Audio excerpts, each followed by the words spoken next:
आज सांस्कृतिक दिवस है। सांस्कृतिक दिवस में एक कार्यक्रम ये भी है कि हमको अपने देश के महान विभूतियों के बारे में जानना है। ठीक है, ऐसे ही एक महान विभूति है जिसके बारे में स्कॉटिश कवित्री और नाटककार जोआना बेली 18वीं सदी की आधुनिक मराठा रानी के आकर्षक पर्व संत सरीखे व्यक्तित्व से बेहद प्रभावित रही थी। उनकी भावपूर्ण शब्दों में उनकी प्रशंसा की है। अब प्रशंसा सुनिए क्या किया है उन्होंने। शांति में 30 वर्षीय उनका शासन, धन्य भूमि का हुआ विस्तरण और प्रत्येक जिह्वा से मिला आशीर्वचन, दृढ़ और सम युवा हो या वृद्धजन। हाँ, माता के चरणों में लौटते नन्हे भी सीखते थे उनके गीतों की सुर भी। दिनों बाद ब्रह्मा ने भेजी हमारी भूमि हेतु एक उत्तम स्त्री, हृदय दयालु था जिनका और ख्याति अपार, श्रद्धेय अहिल्या नाम सम्मान का हकदार।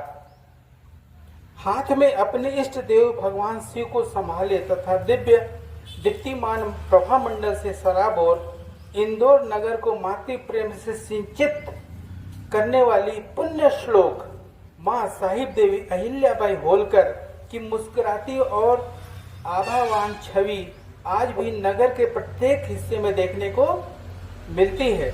वह सर्वप्रथम हम सबकी माता थी, बाद में रानी। जिस स्वर्णिम युग एवं सभ्यता के पुनरुत्थान की उन्होंने नींव रखी थी, उसके अवसान के सदियों बाद भी वह आज तक लोक कथाओं का हिस्सा है। ऐसी महान भारतीय रानी के बारे में हमको जानना चाहिए कि नहीं जानना चाहिए? जानना चाहिए। ठीक, अब अहिल्याबाई होलकर के बारे में ध्यान से सुनिए। इंदौर के होलकर राज्य के संस्थापक मल्हार राव का जन्म 16 मार्च 1693 को पूना के निकट नीरा नदी के पास होल नामक गांव में हुआ था। उनके पिता खांडू जी वीरकर के, हालांकि बाद में मल्हार राव ने होलकर कुल नाम इस्तेमाल किया। होल नदी के किनारे थे इसलिए होलकर कहा उन्होंने अपने आप को, है ना। इससे पता चलता है कि होल नदी के किनारे रहने वाले लोग थे, जिसका अर्थ होता है होल कर रहने वाला। धनगर या गडेरिया जाति का वीरकर कुल एक पाटिल के यहाँ ग्राम अधिकारी का काम करता था। मल्हार राव की माता खान देश के तलोड़े के जमीन जायदाद से संपन्न बरगल कुल से थी, जो मराठा सरदार कदम बांडे के अधीन सिपाही थे। पुत्र जब 3 वर्ष का था तो खांडू जी की मृत्यु हो गई थी। पिता के रिश्तेदारों ने संपत्ति पर कब्जा जमाकर खांडू जी की विधवा और बेटे को गांव से निकाल दिया, जिस कारण वह अपने पिता के घर लौट आई। उनके भाई ने अपने बहन का ख्याल रखा और छोटे लड़के को जल्दी ही भेड़ों की देखभाल का जिम्मा यह काम उनको मिल गया। बड़ा होने पर उसने भाला चलाना सीखा और कदम बांडे के यहाँ सिपाही बन गए। उन्होंने भोजराज की बेटी गौतमा बाई से विवाह किया और बरवानी प्रमुख के यहाँ सिपाही भर्ती हुए। जल्दी ही उनके सैन्य कौशल पर पेशवा विश्वनाथ बालाजी के बेटे बाजीराव प्रथम सहित अन्य अधिकारियों की नजर पड़ी। बाजीराव उनके मित्र बन गए और पेशवा बनने पर उन्होंने मल्हार राव की नौकरी सुनिश्चित करते हुए उन्हें मध्य भारत में चौर और सरदेशमुखी कर वसूलने का जिम्मा सौंपा था। इस तरह मल्हार राव का पहली बार मालवा क्षेत्र में आगमन हुआ और सादा पृष्ठभूमि से आने पर वह धीरे धीरे पेशवाराना सफलता प्राप्त कर रहे थे। 1732 ईस्वी में बाजीराव प्रथम द्वारा अपने प्रमुख सेनापतियों सिंधिया भी बोलते हैं उनको, होलकर, गायकवाड़ और पवार को अलग अलग क्षेत्र वितरित किए। मल्हार राव को पेशवा बाद सबसे गुणवत्तापूर्ण क्षेत्र प्राप्त हुआ। 1728 ईस्वी को 12 जिलों सहित सेना की देखभाल करने के लिए होलकरों को सरंजाम या ऐसे ही क्षेत्र प्राप्त हुआ था। 1731 को पश्चिमी खानदेश में मल्हार राव को और सरंजाम तथा विजयों से राजस्व प्राप्त हुआ था। ठीक है। अपनी राजधानी इंदौर लौटने के बाद मल्हार राव ने चौदी राज्य में रात को डेरा डाला था। यहाँ से ध्यान से और सुनिएगा। वहाँ उन्होंने बीड जिले में धारगढ़ के प्रमुख सम्मानित व्यक्ति मकोंजी शिंदे की 8 वर्षीय बेटी, जिसका जन्म संभवतः 1725 ईस्वी में हुआ था, को देखा। वह बालिका के व्यवहार और समझबूझ को देख प्रभावित हुए और अपने 10 वर्षीय पुत्र खांडे राव के साथ उनके विवाह का प्रस्ताव रखा था। मकोंजी तुरंत तैयार हो गए और जो छोटी बेटी जिसको देखा था उसका नाम अहिल्या था। अहिल्या जो है होलकर परिवार की पुत्र वधू बन गई। अब जब पुत्र वधू बन गई तो वो खानदान में गई, उन्होंने वहाँ पे शासन कार्य देखा, युद्ध सीखा, लेखा सीखा, प्रशासन की शिक्षा पाई, परिवार बढ़ा। लेकिन ऐसी दुर्घटना हो गई कि जब परिवार बढ़ा तो पति की देहांत हो गया, फिर उनके बेटे का भी देहांत हो गया। तो कालांतर में जब बेटे की असामयिक मृत्यु हो गई तो मृत्यु के बाद उत्तराधिकार का प्रश्न खड़ा हुआ। खुद अपने मंत्री पद की सुनिश्चित करने के लिए दीवान गंगाधर यशवंत चंद्रचूड़ ने उन्हें किसी संबंधी के अल्पायु पुत्र को गोद लेने की सलाह दी। उसमें था कि महिलाएं शासन कार्य नहीं करती थी, तो बेटे को गोद ले लो, उसको सिंहासन में बैठा और आप उसके शासन करो, ऐसा था। परंतु अहिल्याबाई द्वारा स्वयं राज्य का संचालन करने और बच्चा गोद न लेने की मंशा देखकर सब दंग रह गए। रानी की इस असंयम को देख दीवान चंद्रचूड़ ने पेशवा के चाचा तथा राज्य के वास्तविक संरक्षक रघुनाथ राव राघोबा से राज्य के विलयन को कहा और उसके एवज में उस पहाड़ों की पेशकश की थी। इंदौर की अस्थिरता पर, चूंकि अब राजा नहीं है और रानी को गद्दी पे बैठने का मन था, क्योंकि उनको दूसरे का बेटा या किसी का बेटा गोद लेने की इच्छा नहीं थी, तो अस्थिर स्थिति थी। तो ऐसी स्थिति में जो लोभी राघोबा था प्रसन्न हुआ और उन्होंने मौके का लाभ उठाना चाहा। इसलिए 50,000 की सेना लेकर वह इंदौर पर हमले को निकला और उज्जैन के निकट क्षिप्रा नदी है, वहां पर डेरा डाल दिया। अब अहिल्याबाई को लड़ना भी था, लेकिन एक नहीं अनेक मौके पर लड़ना था, मतलब युद्ध भी लड़ना था, राज्य में जो स्थिति थी, अस्थिरता की स्थिति थी, उससे भी लड़ना था। तो उन्होंने इस ऐसे अधिक मोर्चों पे, एक से अधिक मोर्चे पर लड़ने का फैसला किया। उन्होंने सिंधिया, दाभाडे, भोसले, पवार और गायकवाड़ आदि सरदारों को पत्र लिखकर उनके ससुर, मतलब अहिल्याबाई के ससुर के समय उनके द्वारा किए गए अनेक सहयोग तथा आपसी सौहार्द की याद दिलाई। उन्होंने पेशवा माधवराव को लिखा कि पुत्र के बाद कौन राज्य करेगा, इसका निर्णय का अधिकार केवल उनका अपना है। अहिल्याबाई से आयु में कुछ वर्ष बड़े तुकोजी होलकर युद्ध में मल्हार राव के सहायक होते थे। हालांकि उन्होंने होलकरों से रक्त संबंध नहीं था, परंतु वह परिवार के सदस्य की तरह थे, इसलिए अहिल्याबाई ने उन्हें भी लिखा। इस बीच उन्होंने बिकाऊ दीवान को जरूर तीर्थ यात्रा पर रवाना कर दिया। इसके बाद उन्होंने राघोबा को लिखा वह एक महिला के खिलाफ युद्ध न छेड़े, जिससे से उन्हें केवल बदनामी ही मिलेगा, परंतु संतोषप्रद उत्तर प्राप्त नहीं हुआ। महिला से युद्ध लड़ना तो बदनामी तो होगा, लेकिन उत्तर नहीं दिया उन्होंने। अतः सूचना फैलाने के लिए राघोबा महिलाओं और विधवाओं का उत्पीड़क है, ऐसा सूचना उन्होंने फैलाना चाहा अहिल्याबाई ने कि ऐसा सूचना फैलेगा तो निश्चित है राघोबा थोड़ा सा डर जाएंगे। रानी ने 500 महिलाओं का दल तैयार किया और उनको युद्ध कला का बुनियादी प्रशिक्षण दिया, घुड़सवारी सिखाई और मुकाबले के लिए अपना पसंदीदा सफ़ेद हाथी तैयार रखा और हाथी के ऊपर हौदा जो लटकाया जाता है, लगाया जाता है, उसके चारों तरफ तीर से भरे तरकस लगाए और महिलाओं के सेना के साथ युद्ध करने की मंशा का ऐलान कर दिया। अब देखिए राजा महिला से लड़ेगा, जीत गया तो कौन सी वाहवाही और हार गए तो बदनामी। तो राघोबा को उम्मीद नहीं थी, जिसे वह पेशवा की ताकत के सामने घुटने टेकने की उम्मीद कर रहे थे, वह महिला का दबाव ऐसा बना पाएगी ऐसा उसको उम्मीद नहीं था। अपने ही कुल के भद्र महिला पर हमला न करने को लेकर महाजी शिंदे सरीखे अन्य मराठा सेनापति भी राघोबा पर दबाव बना रहे थे। अंततः सम्मानीय महिला के खिलाफ किसी कार्यवाही के विरोध में पेशवा द्वारा अपने चाचा के नाम पत्र ने परिस्थिति अहिल्याबाई के पक्ष में मोड़ दी। समूचे घटनाक्रम से दिखा दिया कि वह विनम्र महिला भी जरूरत पड़ने पर उत्पीड़न के खिलाफ खड़ी हो सकती है।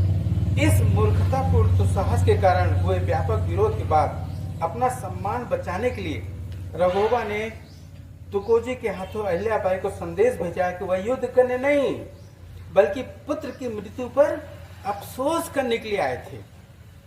अतः अपनी सेना को पीछे इंदौर शहर में ही रोक दिया।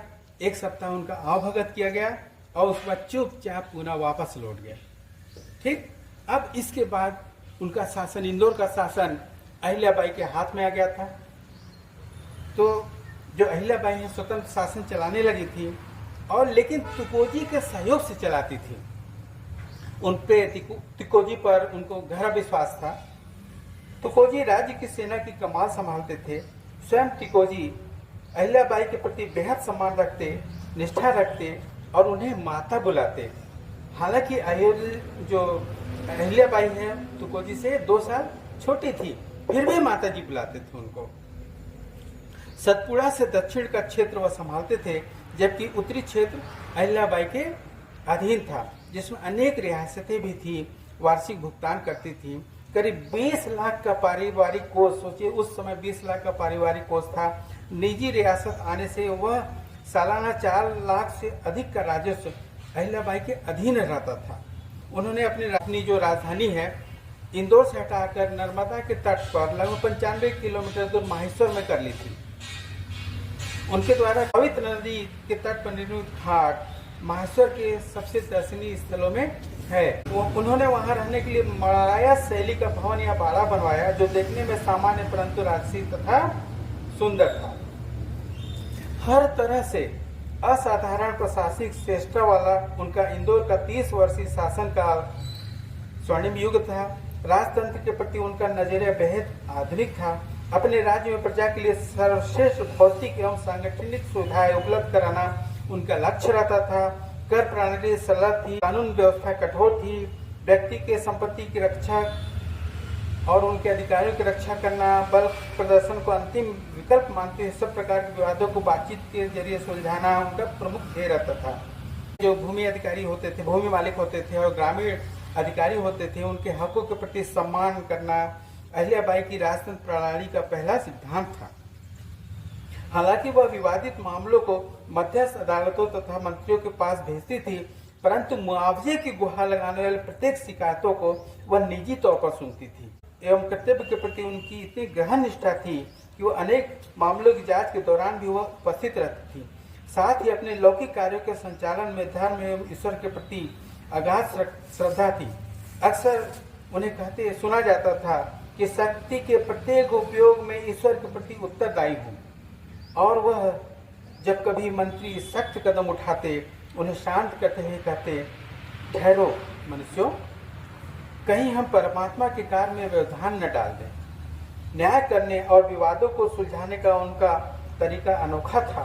एक बार भीलों एवं कोणों के बीच टकराव के मामले में उन्होंने रूखी पहाड़ियों के अधिकार तथा कुछ कर्तव्य वितरण कर सुलझाया था।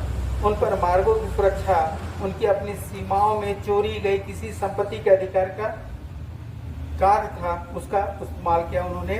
बात मनवाने के सौम्य तरीकों की असफलता के बाद ही मृत्यु दंड जैसे अतिवादी कदम उठाए जाते थे। उनकी दिनचर्या थी, उस दिनचर्या के बारे में मैल्कम विस्तार से लिखते हैं। प्रतिदिन सूर्योदय से पहले, एक पहर पहले, वह उठकर पूजा उपासना एवं अन्य कार्य पूर्ण करती थी। उसके बाद निश्चित समय तक ग्रंथ वाचन मतलब अध्ययन करती थी। जरूरतमंदों में भिक्षा वितरण करती थी। निजी तौर पर ब्राह्मणों को भोजन कराती थी। उसके बाद वह खुद विशुद्ध शाकाहारी भोजन करती थी। हालांकि उनके परिवार में मांसाहार का विरोध नहीं था, परंतु खुद पूरी तरीके से मांस का भोजन त्याग कर चुकी थी। भोजन पूर्ण कर लेने के बाद अहिल्याबाई पुनः पूजा करती। उसके कुछ देर बाद आराम करती। करीब 2 बजे अपने दरबार में पहुंचती, जहां वह शाम 6 बजे तक उपस्थित रहती। फिर कुछ देर विश्राम करती और 9 बजे रात्रि फिर दरबार लगता। रात के 11 बजे तक चलता था, जिस दौरान लोगों की शिकायतें तथा प्रशासनिक मुद्दों पर विमर्श होता था और 11 बजे कार्य समाप्त हो जाता था। धार्मिक व्रतों एवं उत्सवों के अलावा जिसमें पूरी धर्म परायणता से निभाती थी, प्रतिदिन पुण्यशीलता, पूजा, संयम, परिश्रम युक्त वह विधान संपन्न होता। अहिल्याबाई ने स्वयं को कभी जनता का शासक न मानकर संरक्षक समझा था। शासक नहीं समझा था उन्होंने अपने आप को कभी। जिन मामलों में संपत्ति मालिक निसंतान मरता, वह संपत्ति उसको विधवा को लौटा देती थी, जो उनके समय के अनुसार अनोखी पहल थी। नहीं तो शासन राज साथ कर लेता था, वो विधवा को लौटा देती थी, भाई आप चलाइए, आपका घर है, आपका संपत्ति है। दान रूप में भी वह निजी संपत्ति राज्य के अधिकार में नहीं ली जाती थी। इसके बजाय व्यक्ति को उनकी इच्छा अनुसार दान पुण्य करने को कहा जाता था। देश भर से पारिवारिक गतिविधि को बढ़ावा देकर उसकी राजधानी इंदौर का एक छोटे से कस्बे से समृद्ध शहर के तौर पर कायापलट हुआ था। इंदौर नगर एवं उसके बासिंदों के प्रति उनके मातृत्व स्नेह की कहानियां आज लोक कथाओं का हिस्सा है।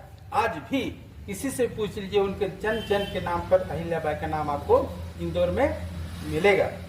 ऐसे समय जब अधिकांश रियासतें एवं उनकी आय लगातार युद्ध के कारण कम हो रही थी, अहिल्याबाई के कुशल प्रबंधन एवं वित्तीय मितव्ययता के चलते इंदौर का राजस्व 13 लाख से बढ़कर 1 करोड़ रुपए पहुंच चुका था।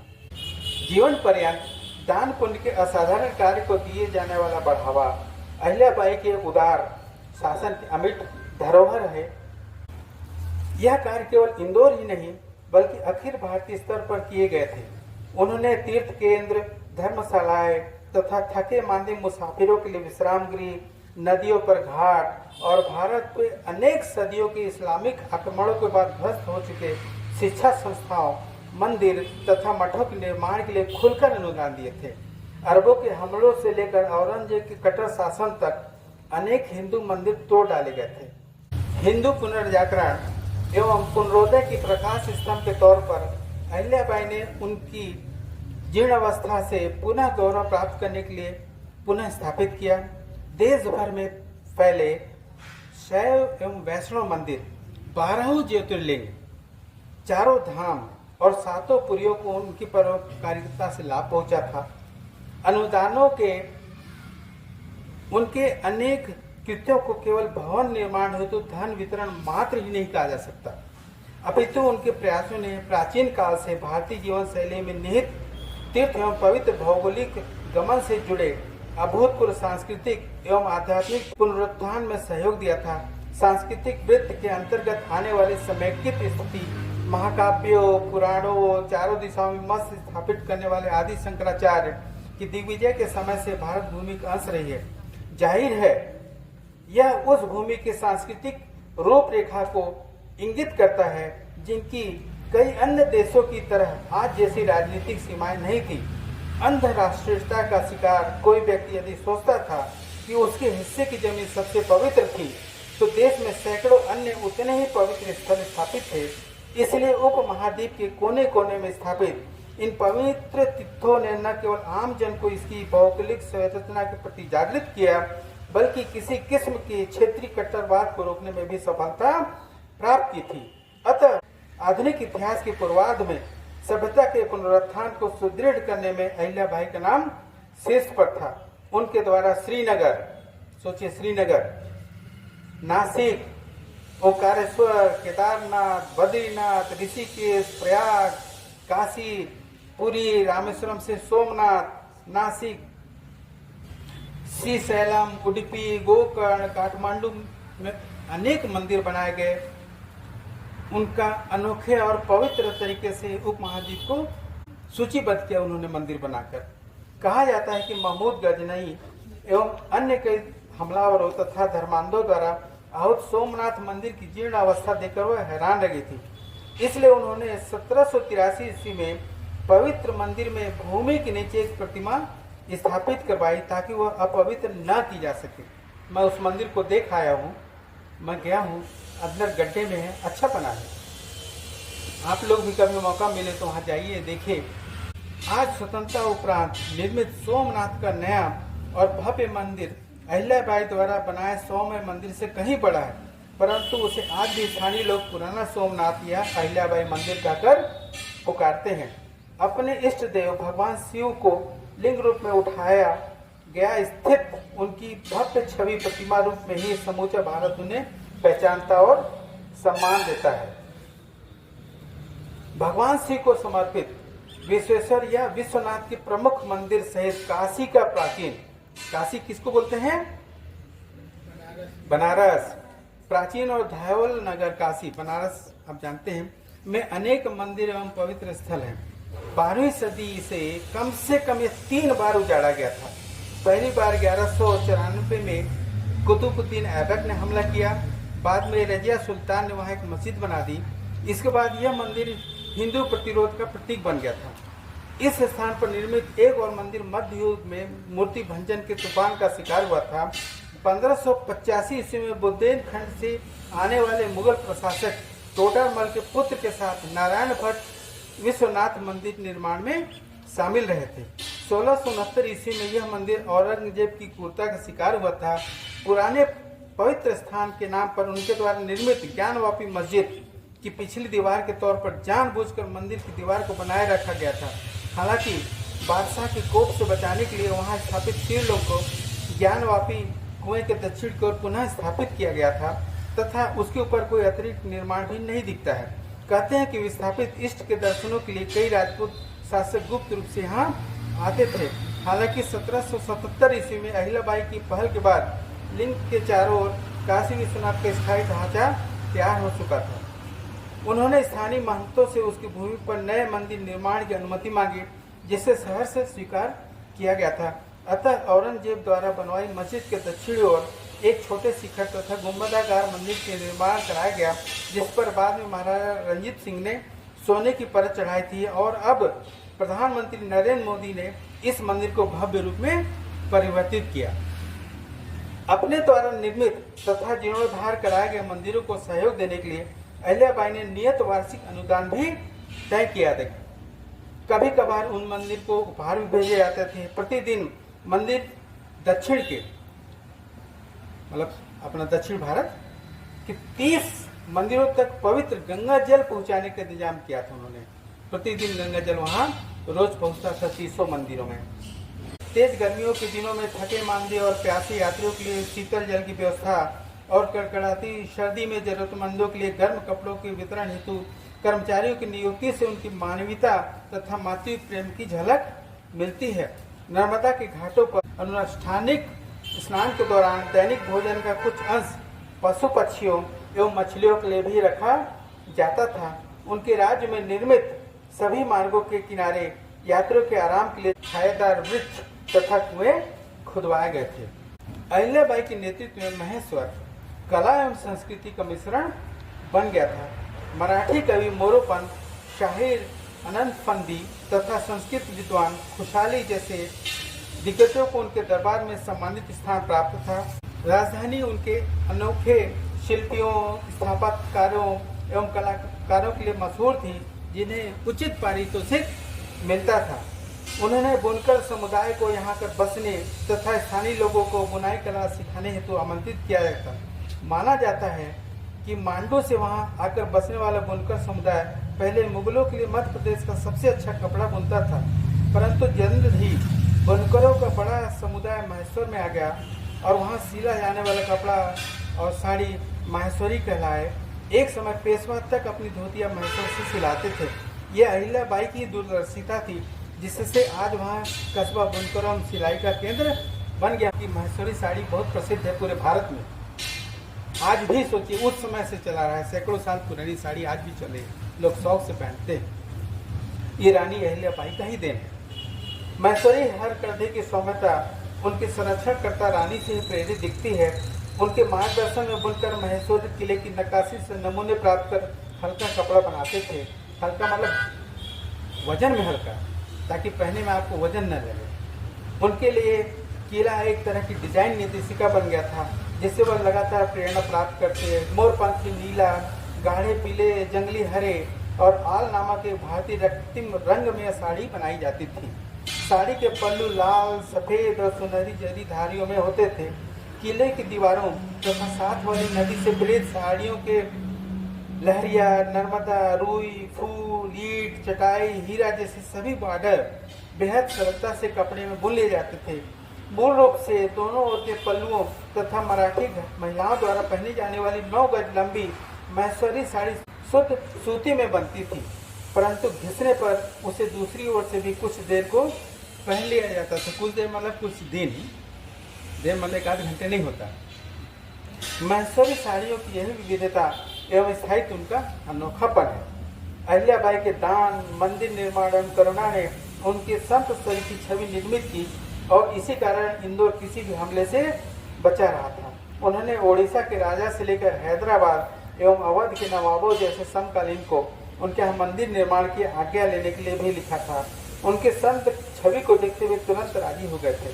कूटनीति एवं शासन की इसी अनोखे अंदाज ने इंदौर तथा समकालीन रियासतों राज्यों के बीच दोस्ताना संबंध कायम किए थे।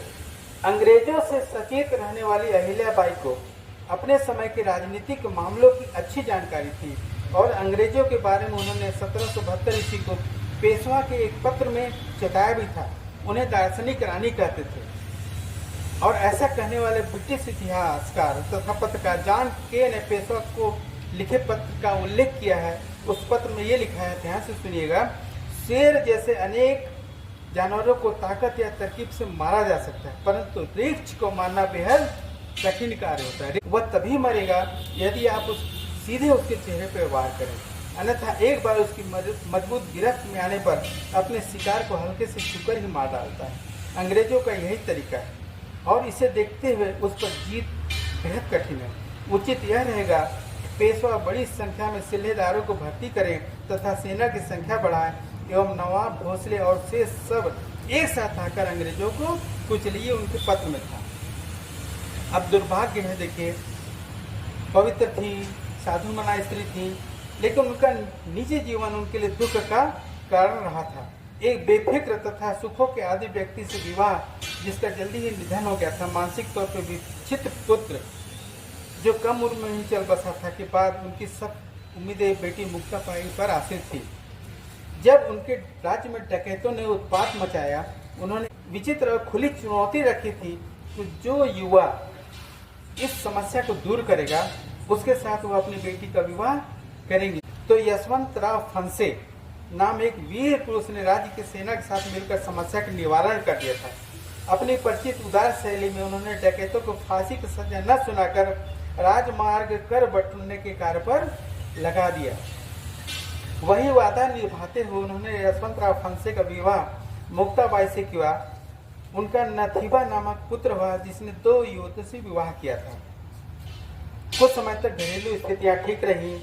अचानक त्रासदी ने पुनः सिर उठाया।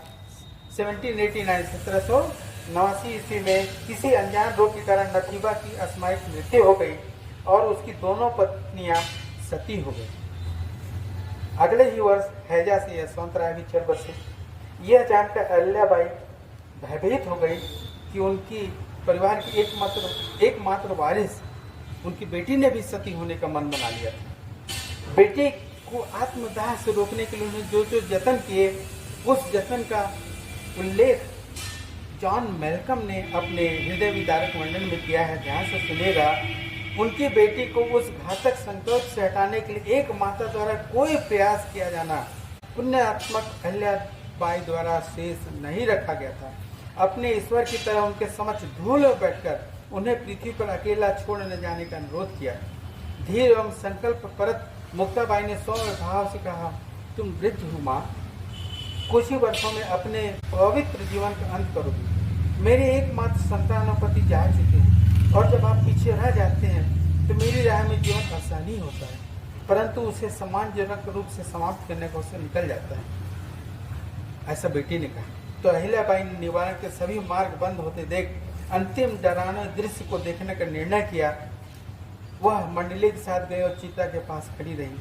दोनों ओर उनकी दोनों बाहें 2 ब्राह्मणों ने पकड़े रखे थे कि वो भी मत कूद जाए। बेशक उनकी मस्तिष्क तीव्र संताप से पीड़ित था, परंतु पहली ज्वाला भड़कने तक वह शांत बनी रही, जिसके बाद उनका आत्म संयम बिखर गया और जहाँ उसकी चित्कार पास खड़े अनेक लोगों की आनंदित ध्वनि में मिलकर उसे बढ़ा रही थी, परंतु वेदना के रुदन से वह उन्हें पकड़े खड़े व्यक्ति से झुला नहीं पाई। चिता में शरीरों की समाप्ति पश्चात कुछ अतिरिक्त प्रयास से वह नर्मदा के साथ स्नान करने के लिए आगे चली गई। तत्पश्चात वह अपने महल लौटी, जहाँ 3 दिन तक बिना आहार लिए वह दुख में डूबी थी, एक शब्द नहीं बोली। इस अवस्था से उभरने के बाद दिवंगतों की स्मृति में उन्होंने एक सुंदर स्मारक निर्माण कर खुद को सांत्वना दी। यह कुछ गिने चुने अवसरों में था, ये जो उदाहरण है कुछ गिने चुने अवसरों में था जब सार्वजनिक तौर पर अहिल्याबाई के परिचित शांत चित्त एवं संतुलन का बांध टूट गया था। इसके बाद वह एकांतवासी हो गए और दुख धीरे धीरे उनके शरीर को खोखला करते चला गया। इस घटना के बाद वह अधिक समय तक जीवित नहीं रही। उन्होंने कई व्रत और प्रार्थनाओं का नियम धारण कर लिया था, जिसके कारण उनकी प्राण शक्ति और कमजोर पड़ती चली गई। 5 वर्षों बाद 1795 ईस्वी को 70 वर्ष की आयु में अहिल्याबाई ने अंतिम सांस ली।